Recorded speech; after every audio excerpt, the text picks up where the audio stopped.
And we'll also take a look at the issues affecting businesses in the southeastern part of Nigeria on the Eastern Business Report. And then finally, activities and conversations from around the market will also come to you on Afia. The Afia Business Morning takes center stage every weekday, 10 a.m. to 12 noon. My name is Ubong Kings. Welcome to the Afia Business Morning.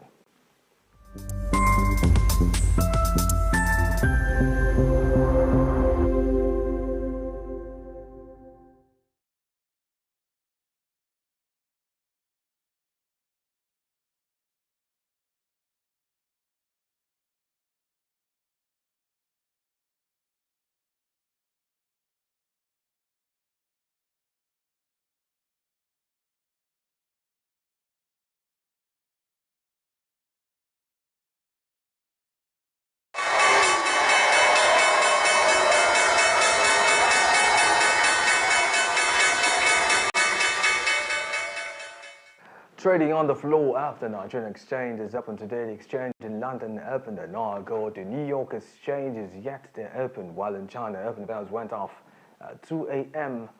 local time. I want to welcome you to the opening bell segment, and we're going to be taking a quick look at some business news stories making the rounds before we jump into all the activities from selected exchanges. So we're starting out from the global economy, where it's reported that Chevron and Alcoa have signed most of our featured exchanges starting on the floor of the Nigerian Stock Exchange this morning, where the NGX all-share index, as at yesterday, closed on a high again, rising by 0.43% to close at 100,477.44 points.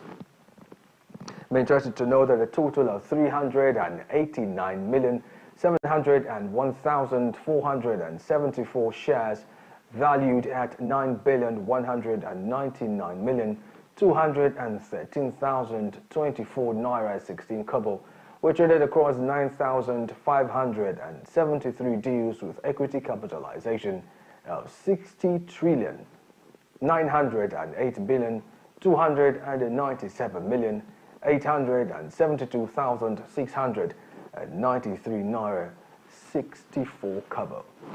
Now let's take a look at the biggest gainers and the biggest losers of the day. I'm interested to know that the biggest gainer of the day was Mercedes, which rose by 9.99%.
TJ is up at 0.02%. The Dow Jones Industrial Average, the S&P 500 Index, up at 0.34% and 0.05%.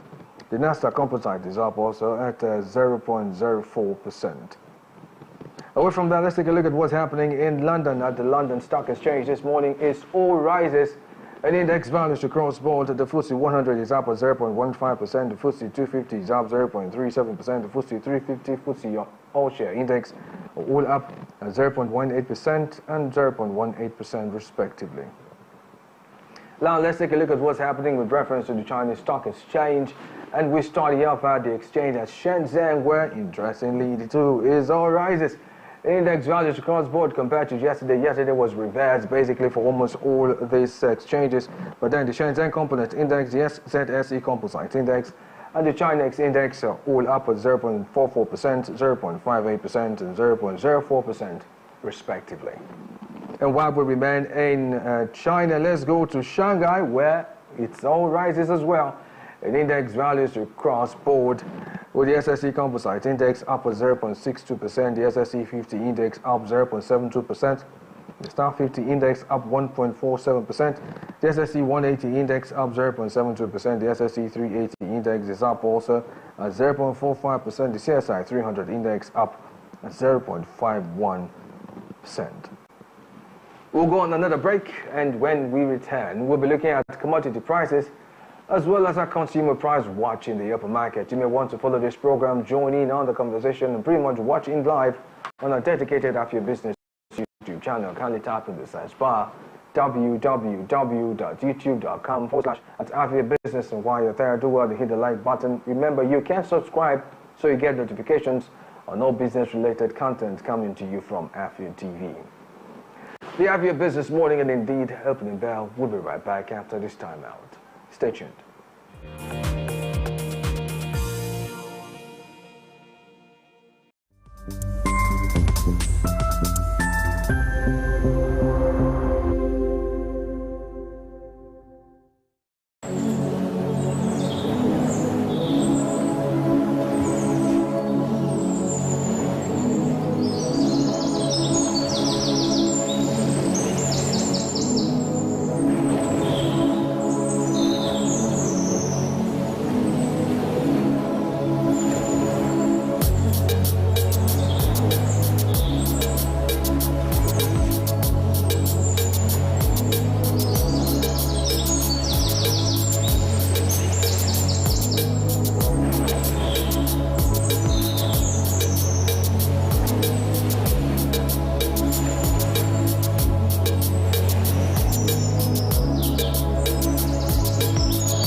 You're welcome back. I am Ubon Kings. Still the Afia Business Morning, and you're watching Opening Bell right here on Afia TV. It's time to check in on commodity prices, and it's well, downward movement for gold today, and indeed all precious metals on the chart this morning. Gold is down with 0.26%, silver is down 0.88%, platinum is down 1.35%, palladium is also down with 0.99%. Away from that, let's take a look at energy this morning. Energy, well, it's a mixture of rises and dips, with more of dips, natural gas and oil blends are the two commodities that are up at 2.78% and 0.68%. However, ethanol, coal down at 0.16% and 0.22% respectively. Oil, Bonilite, Brass River, Kwaibo are also down at 2.84%, 1.14% and 1.14% respectively. And finally, let's take a look at industrial metals now. Industrial metals, well, it's mostly dips in index values across board, except of course for iron ore, which is the only commodity that is up at 0.16%.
the 12th of December 2024 to Tuesday, the 24th of December 2024. Terms and conditions apply. Proudly supported by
The Afia Business Morning. Join me.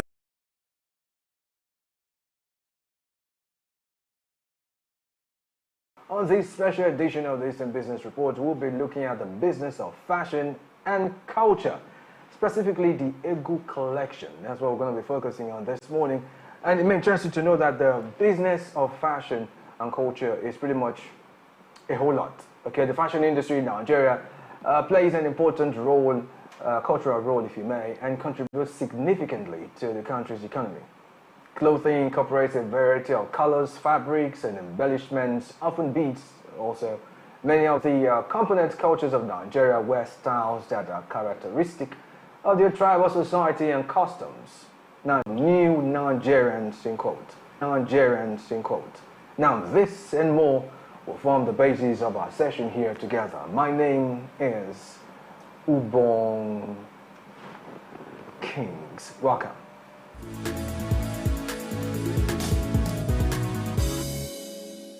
Back and joining me on this conversation around business, fashion, culture, all fused together in one is none other than Orumbe Chinyere Mary Judith, who is the creative director of Choma, and she's here with me in studio. Good morning. It's good.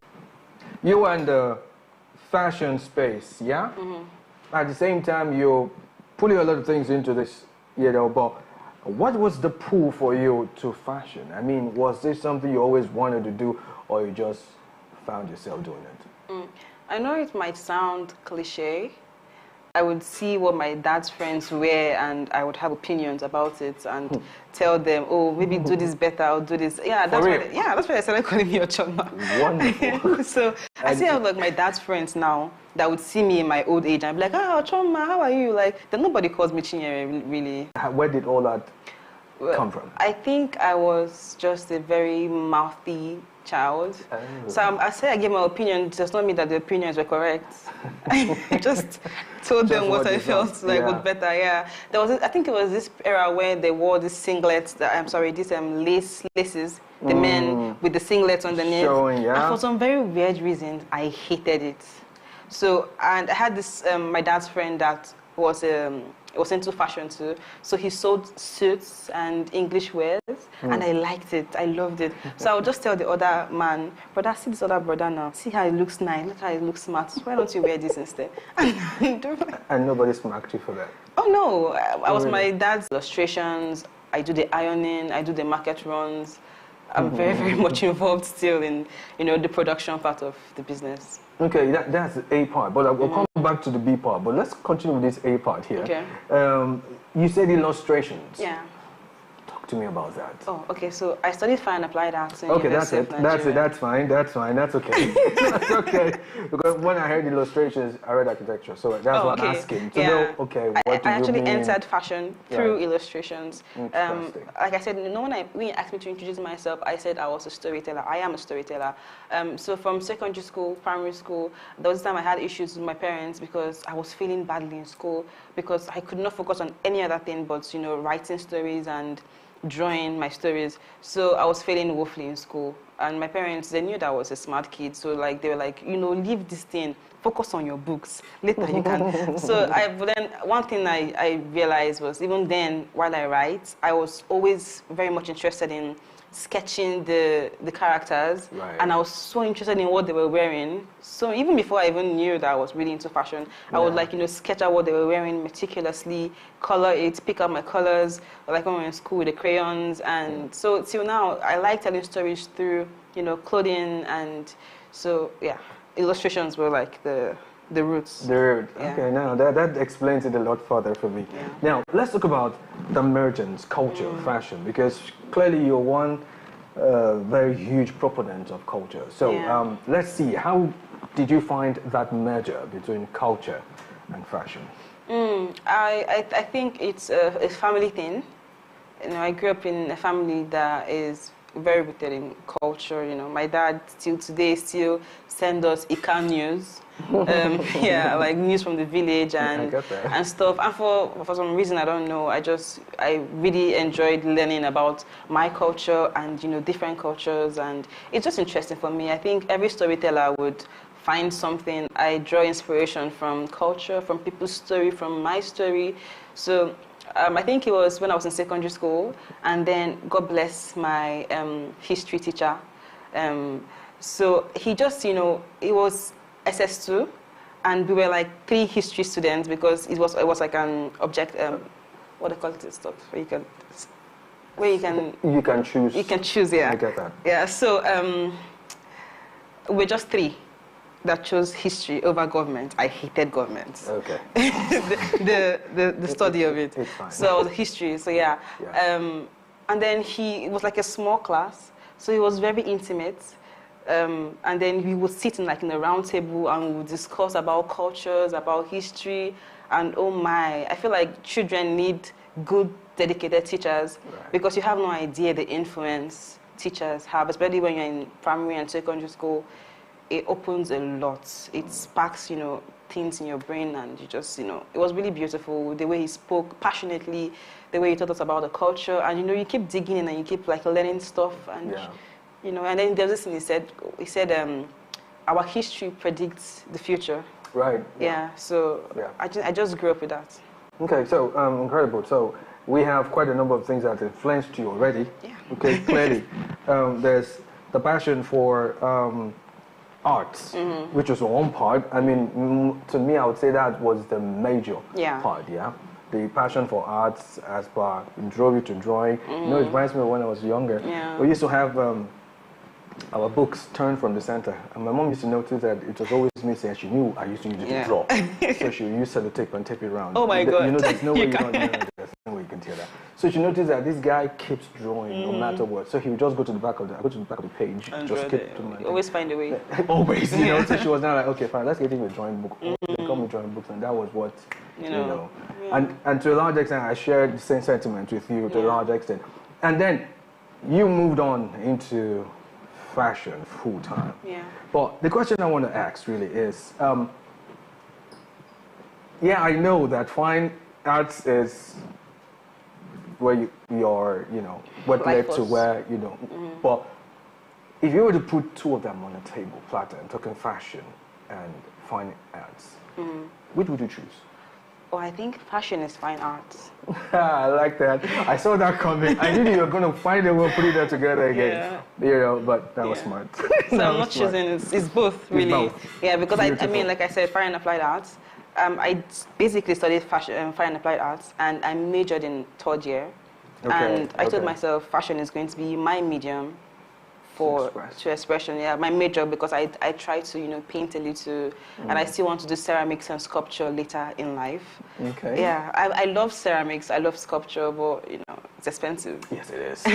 Yes, it is. You got featured on Vogue Italia, an online magazine. Yeah. Tell me about that experience. That was my final year. I think my university days were And pushing for sustainability through creativity and community. Now, two key things. Yeah. Creativity, community, and then sustainability underneath that. So tell me about that. Let's talk about that. Okay, so I think in our world now, fashion, unfortunately, is contributing a lot to, you know, global warming and the pollution of, you know, just general pollution. I think one of the highest or greatest components of that is fashion, like from the manufacturing, the dye, the fabric, and all of that stuff. So I think I was in final year again, and I just got into, you know, the whole sustainability and all of that stuff. Right. And then I started doing my research, and I got you know, obsessed with the idea of preserving the earth, and, you know, because I'm someone that loves nature. I would just want to just, you know, preserve it just because.